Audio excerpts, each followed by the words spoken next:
Samajwadi party के राष्ट्रीय अध्यक्ष अखिलेश यादव ने लखनऊ स्थित सपा कार्यालय में विधायकों की बैठक ली है।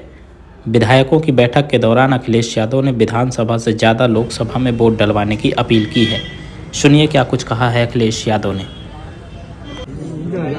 अपने साथियों से ये कहा है कि जितना उन्हें वोट पहले मिला था उससे बढ़ चढ़ करके इस बार समाजवादी पार्टी के जो भी प्रत्याशी हो उनकी मदद करें, उनको ज्यादा वोट दिलाएं। और पार्टी के पक्ष में उनका कोई सुझाव है, उन्हें कोई राय देनी है या जमीन पर उन्हें लगता है कि ये बात कहने से ये बात नेतृत्व तक पहुंचाने में पार्टी का लाभ होगा, वो जानकारी वो सुझाव जरूर दे करके जाएं। तो बहुत सारे साथी अपना सुझाव भी दे के जा रहे हैं और हमें उम्मीद है कि आने वाले समय में उत्तर प्रदेश का परिणाम दूसरा होगा। परिणाम ऐसा होगा कि जिसमें भारतीय जनता पार्टी का उत्तर प्रदेश से सफाया होगा।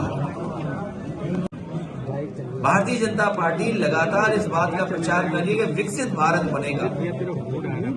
क्या विकसित भारत किसानों की बिना आय बढ़े हो जाएगा? हमारे देश की अर्थव्यवस्था तभी बेहतर होगी जब हमारा किसान और गरीब खुशहाल होगा।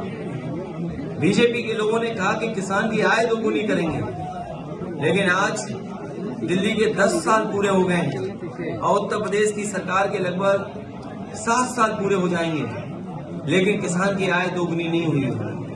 नौजवान बड़े पैमाने पे बेरोजगार हुआ है, उसकी नौकरी छीनी गई है।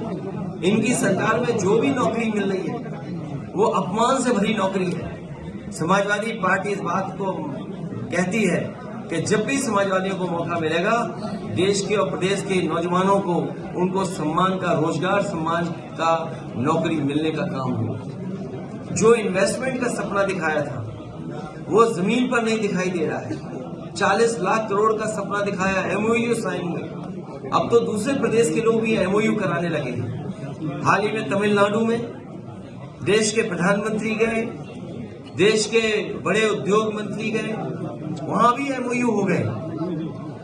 अब सोचने की बात यह कि क्या उत्तर प्रदेश में जो एमओयू किए थे वो जमीन पे आ रहे हैं? और जिन इंडस्ट्रियल पॉलिसी के तहत इन्होंने इन्वेस्टमेंट मांगने के काम किया था, क्या उन इंडस्ट्रियल पॉलिसी के तहत योजनाएं जमीन पर पहुंची हैं? क्या उनको इंसेंटिव दिए गए हैं? जब बजट में इंसेंटिव का पैसा नहीं था या इंसेंटिव के लिए कोई बजट नहीं था, तो फिर इन्वेस्टमेंट क्या आया है?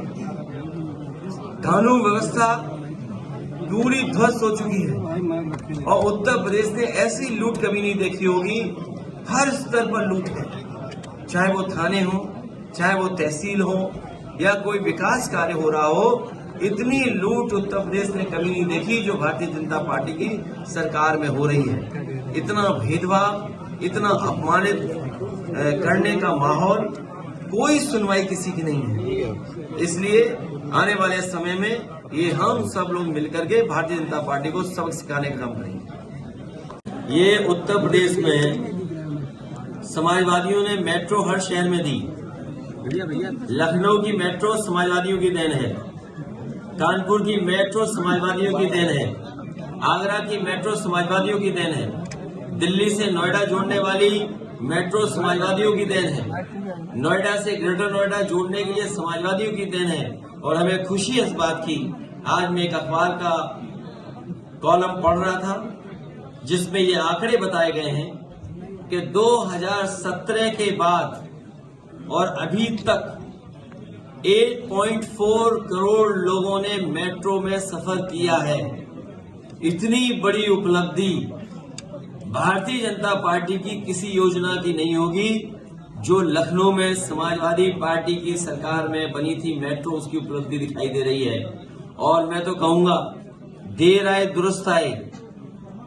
अब सरकार ने फैसला लिया है कि अगले फेज की भी मेट्रो बनेगी। न केवल मेट्रो बल्कि उत्तर प्रदेश में जो आज बिजली मिल रही है वो भी समाजवादियों की देन है। निवेली लिग्नाइट जो बड़ा प्लांट बन रहा है बिजली का, वो समाजवादी पार्टी की देन है। ललितपुर में 3x660 super critical thermal plant जो लगा है प्राइवेट, वो समाजवादियों की देन है। कानपुर में पनकी में जो 1x660 super critical thermal plant लगने जा रहा है वो समाजवादियों की देन है।